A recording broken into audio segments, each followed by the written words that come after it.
I actually don't want to admit how many times I've tried to film this video. Like, we're in the new year. We're in 2025. Autumn is we're in midwinter, or even past midwinter. No, we're in midwinter. And I'm filming this on I think today's what's the date today? I don't even know. The 10th? 13th. It's the 13th of January. So I think we should just crack on. Hello my lovelies, welcome to today's video. I hope you're all doing well. I hope you had a good holiday season and I hope the new year is treating you well as well. If you haven't done so already, please go grab yourself a nice cup of tea or a coffee or a hot chocolate, just some beverage of some kind that makes you feel good, even if it's a glass of water. Hydrate yourself and get comfy and snuggly because we're going to be talking about the books that I have recently read. The lighting, you're right next to my lamp and it's like a warm lamp, so the lighting's a bit funky, but I painted this mug myself. I did a painting pottery class a few months back with a couple of friends and I painted this mug and it makes me so happy every time I drink from it. I am going to talk about these books based on how I'm feeling about them right now. So my ratings may differ slightly to what I rated them on Goodreads. They shouldn't really differ that much, to be honest. They should be very similar, but I'm going to kind of go chronologically. I definitely know which books I read at the beginning of like autumn and stuff, and then I kind of lose my way a little bit, but I definitely want to talk about these three books first. So the first book I want to talk about that I read right at the start of autumn is The Cat Who Caught a Killer by L.T. Shearer. Now this book I think I rated it like 2.5 out of 5 stars. I was really sadly disappointed by this book. The premise of this book is our main character, I've forgotten her name, Lulu. Our main character Lulu is a retired police officer and her husband recently passed in a hit and run, and the start of the book is basically her processing, well, not the start of the book, the whole book is really about her processing this grief. As part of her retirement plan, she goes to live on a boat. It's one of those like canal boats so you can live on. And one day she wakes up and a little calico cat called Conrad, I believe, Conrad, turns up on her boat and starts speaking to her. The plot of the story is Lulu and Conrad are basically trying to discover the truth about her husband's hit and run and basically see if there was more to it that meets the eye. The premise of this book was so intriguing to me and I feel like it had so much promise to it, but unfortunately for me, the writing is what let it down. I didn't really grow a connection with our main character Lulu. My favourite character in this whole book is Conrad the cat. I did really enjoy Conrad a lot, but apart from that, I didn't really connect with the characters. I didn't really get that intrigued by the plot line, by the storyline. It didn't keep me hooked. I kind of knew where it was going in a way. It just, I don't know, the whole thing just fell a bit flat for me, which is a bit of a shame. And just simple things like our main character is supposed to be a retired police officer, a very successful police officer, maybe like an investigator. And she would do things and ask questions that I was just a bit like, I feel like a police officer wouldn't do that. Do you know what I mean? I don't know, it just felt a bit flat. I just didn't really enjoy it, unfortunately. So, but I liked the cat. Conrad was cute. So the next book I read was another kind of murder mystery. I say kind of, it was a murder mystery. A Murder of Crows by Sarah Yard Lovett. Now I started this book well over a year ago and I kind of just soft DNF'd it, and the main reason I originally picked this book up is because one, it was it's very short, but also our main character, I've forgotten her name, Dr. Nell Ward, is an ecologist. So I found it really intriguing that an ecologist, which is what I'm doing wildlife conservation at uni, and I'm very much into my ecology, so having a main character be an ecologist really piqued my interest. And the fact that the premise of the book is that our main character is doing a bat survey on a piece of land that she's been hired to do this survey on, and while she's doing this bat survey, a murder takes place, and because she's the only one that was at the scene of the crime at the time, she is the #1 suspect. So she uses her ecological skills to prove her innocence, basically. And I really, really enjoyed it. I think I gave this like 3.75 or 4 out of 5 stars, something like that. I had a really fun time with it. I really liked our main character. She comes from a very upper class background, and I really like how the author highlighted the fact that not everybody from the upper class is necessarily fitting into the stereotypes that can come with being upper class, if that makes sense.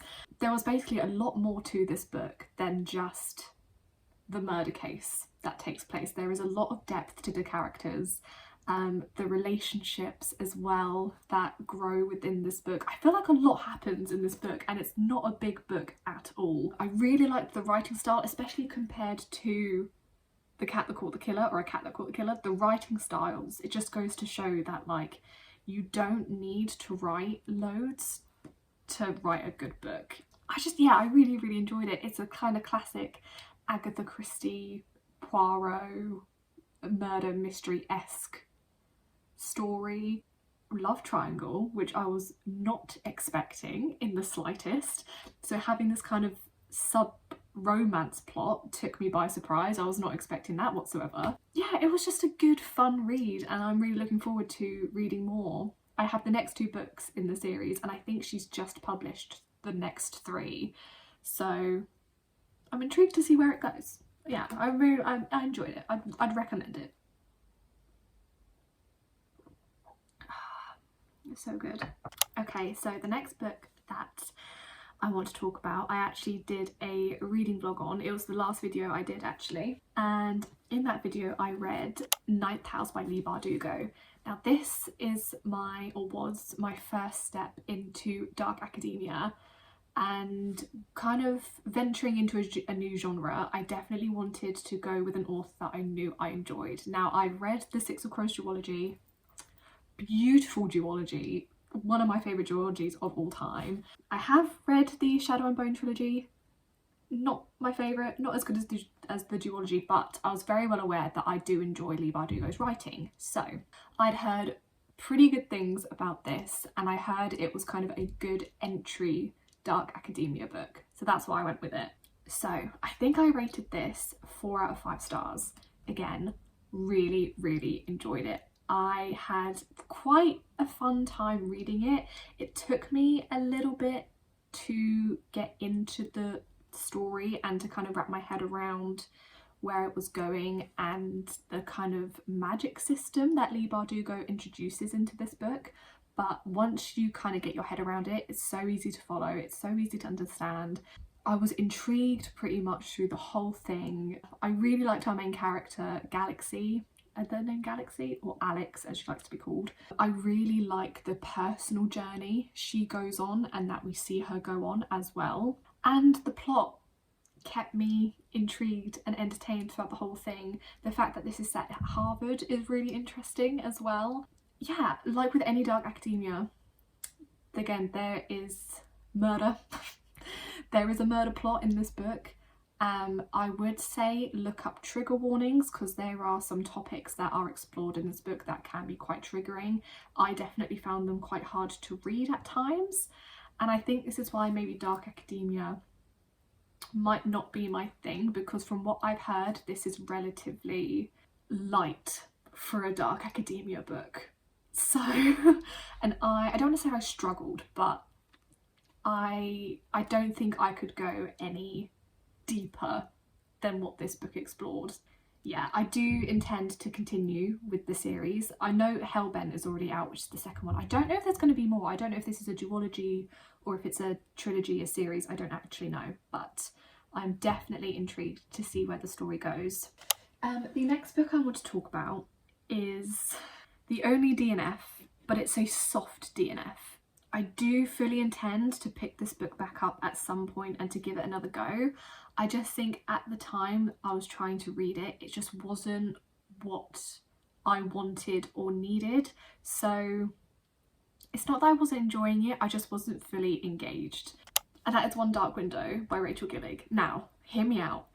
Like I say, it's a soft DNF. I fully intend to pick this book back up, and I can fully appreciate why this book is so beloved. Like, I totally get it. The writing style is brilliant. The creativity of the magic system that she's created is brilliant. The characters are really good. The world, just everything. I totally get it and I totally understand. Just the mindset that I was in at the time, I just couldn't fully appreciate it. And the thing is, I got a good like 3/4 of the way into this book as well. And it's a duology. I love a duology. So it's a soft DNF for now.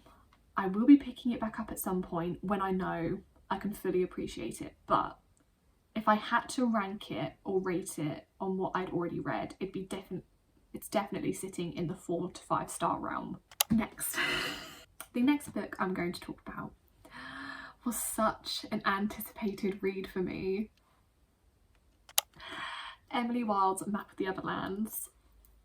Okay, so this book I really, really enjoyed, but I didn't enjoy it as much as the first one.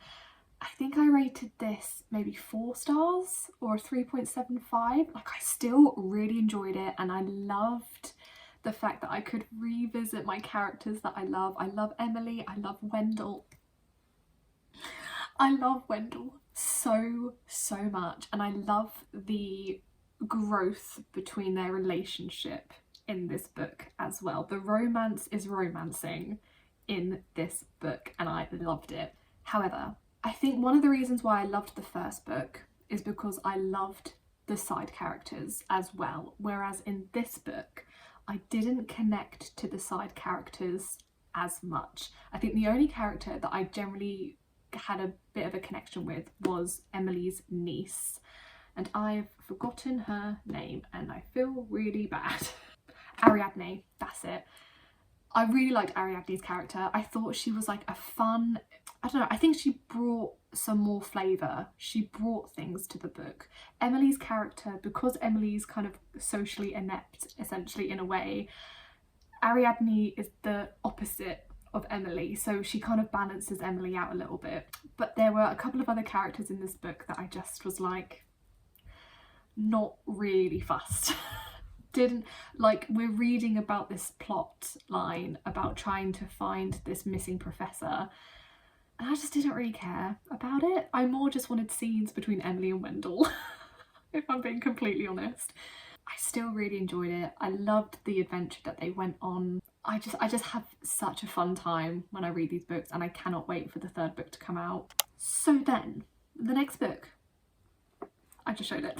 The next book I want to talk about, very similar cozy fantasy vibes to Emily Wilde's Encyclopedia of Fairies, Emily Wilde's Map of the Other Lands.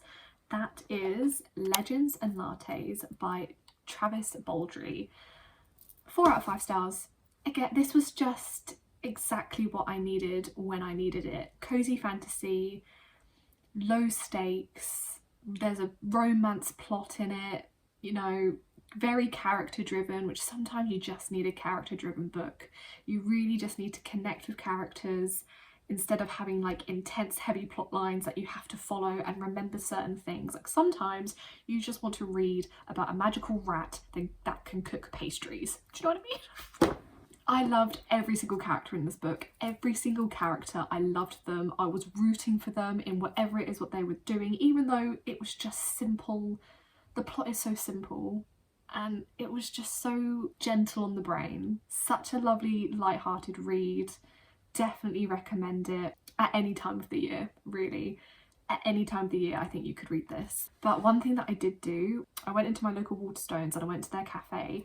Reading this book in a cafe hits differently, because this book is about a retired orc she's an orc, isn't she? Yeah, Viv. She's a retired barbarian orc that opens up a coffee shop.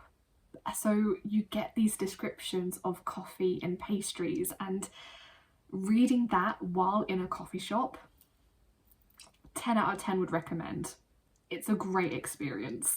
We'll probably pick up, is it Bookshops and Bone Dust? Yeah, I'll pick it up at some point. Really, really fun, light-hearted, great time. The last 3 books I want to talk about all together, even though I read them at separate times. I'm going to talk about them at the same time because I basically feel the exact same about all 3 of them. I think I have found a new favourite author. These books are part of the Dream Harbour series? Yes, they are part of the Dream Harbour series. They are interconnected standalones. So the first book, which popped off on like Bookstagram and BookTok and everything, The Pumpkin Spice Cafe. And then you have the second book, which is The Cinnamon Bun Bookstore. And then the most recent one, The Christmas Tree Farm. So, as I said, these are interconnected standalones. They are romance books set in this small town called Dream Harbour, and like Gilmore Girls. Just think Gilmore Girls. That's what this book series is. I love this woman so much. Laurie Gilmore. She provided me exactly what I needed. She's up there with Ali Hazelwood for me. Every time this woman publishes something in this series, I'm going to read it. I think she's got a new one coming out in like March, which I'm so excited. I'm so excited. I think it's it's the Pancake House one, I'm pretty sure. The Strawberry Patch Pancake House. I'm so excited. I'm so excited. These 3 books, like I said, gives Ali Hazelwood vibes. So the writing style isn't groundbreaking, the story and the plot lines aren't groundbreaking, but her books are so easy to read. I got through each of these in a day. So again, just like my Ali Hazelwoods, less than 24 hours. I think I read The Christmas Tree Farm in less than 24 hours. I fly through these books and I just have the best time. I enjoy myself so much. I love the characters. I love the kind of little story plot lines she comes up with. I just love this. I love this world so much. This comfy, cozy, found family world that she's created. I just love it. And again, if you're a fan of Gilmore Girls and everything Gilmore Girls, then you need to pick up these books. You need to. And the covers are so gorgeous. I'm just obsessed. I'm obsessed. Those are all the books that I have recently read. The Christmas Tree Farm was the only book I read in December. I did not get any reading done pretty much in December at all, but I'm kind of back on my reading game a little bit. I am currently reading The Fellowship of the Ring by J.R.R. Tolkien, which is the first book in the Lord of the Rings trilogy. I am on chapter 5, which is page 128, and I'm really enjoying it so far. I'm having a good time. I can see why people have struggled with Tolkien's writing. However, I actually am finding it quite easy to read. I'm finding this easier to read than The Hobbit. I got halfway through The Hobbit and I want to revisit The Hobbit and give The Hobbit another go. But I struggled with The Hobbit, whereas with this, I am relatively easing through it. Quite in depth, I must say. Tolkien definitely goes into a lot of detail, and I can see why people call him a bit of a rambler, but I think it's all part of the charm and I'm really enjoying it. So this is what I'm currently reading. How quickly I'll get through it, I don't actually know.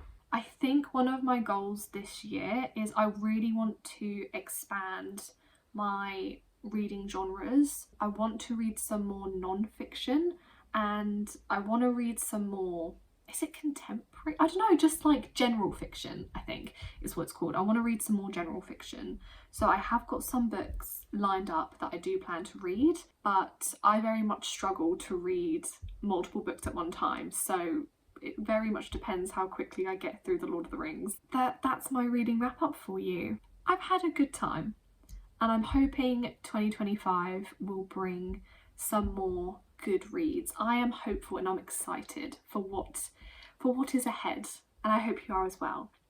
But I'm going to leave today's video there. Thank you so much for watching. Please let me know in the comments below what books you've recently read. Did you have a favourite book of 2024? I don't know if I had a favourite book of 20. It's probably, honestly, or Bride by Ali Hazelwood. Pretty sure I read that this year. Did I read that this year? That was this year, yeah. I'm gonna go. Thank you for watching, and I hope to see you in the next video. Bye!